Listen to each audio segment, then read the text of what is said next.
Welcome back, my duelist friends. Casual Duelist here. It is Saturday, and it's not just any Saturday. It's the last Saturday of 2024. We are doing more 3-time starter decks from the Battle City Finals Speed Duel set. Today, we are talking about my boy Odion. Again, probably one of my favorite cards to play with because I love trap monsters. So this one's a little weird because this one's actually a spell. At the start of the duel, place this in your field spell and then flip this over. This is Royal Temple of the Kings. Royal Temple of the Kings is unaffected by opponent's card effects, which means you can't get rid of this field spell. Second, Mystical Mystical, not Mythical. Mystical Beast Circuit cannot be destroyed by its own card effect, and that's because we did not want to actually see Temple of Kings in this format. This is a good way to add it without adding it. Additionally, once per turn, you may pay 500 life points. This turn, you may activate one continuous trap card with the effect that special summons itself as a monster on the same turn it was set. This is a beautiful beautiful card, and one I'm super for.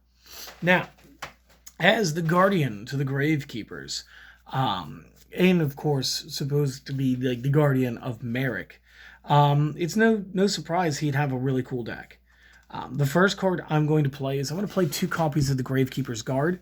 Again, 1900 defense is kind of crazy in this format, with the flip effect that when the opponent, when it flips, we target a monster the opponent controls and bounce it, which is good.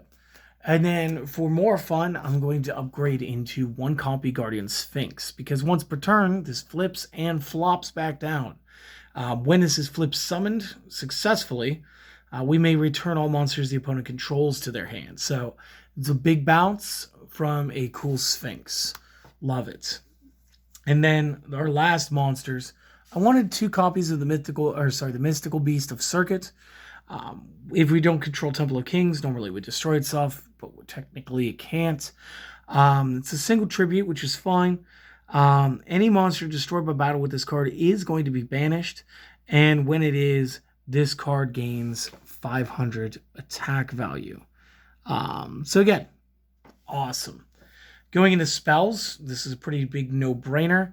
We knock our 3s real quick with Book of Moon.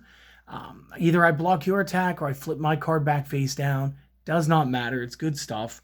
Knock the 1 out with the MST because again, there's going to be a lot of stuff in the back rows that we're not going to want to wade through. Something I'm predicting to go to 2 is the Swords of Revealing Light. There's going to be times where we're going to get overwhelmed. Swords of Revealing Light lets us bide some turns, get into the Guardian Sphinx, get into the Gravekeeper's Guard, bounce away the threats before we need to get aggressive again. And then this deck is heavily reliant on traps. So I'm using 2 Curses of Anubis. Change all effects on the field to defense. This will include your own, so use this carefully. For the remainder of this turn, the original defense of those cards becomes 0, and their battle positions cannot be changed. Again, for the rest of that turn.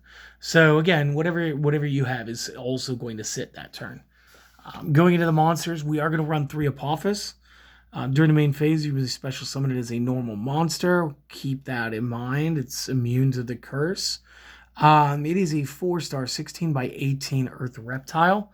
And it will always be considered a trap.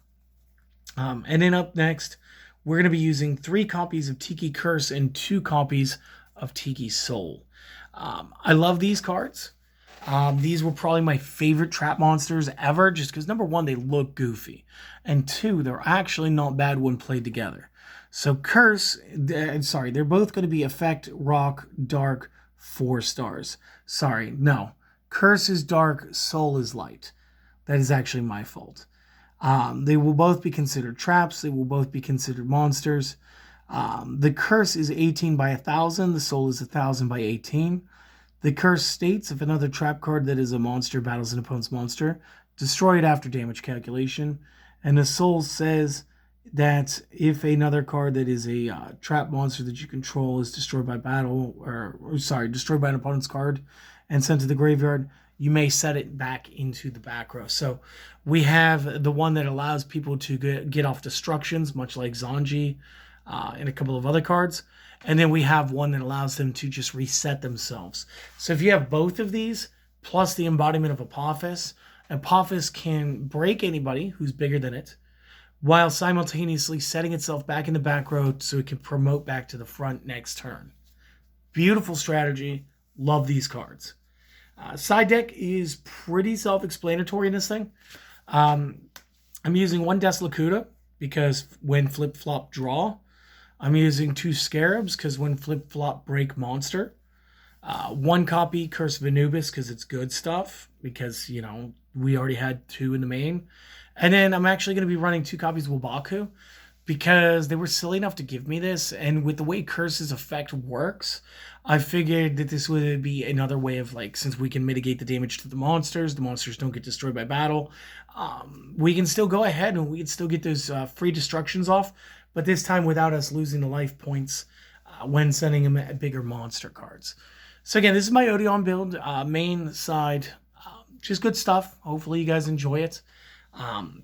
We'll be back tomorrow. We got 2 more left to go. And then we'll be in 2025 before you guys know it. So do the things, don't do the things. Do the one thing. Be good to yourself. Be kind to yourself. And I hope to see you guys next time. Later.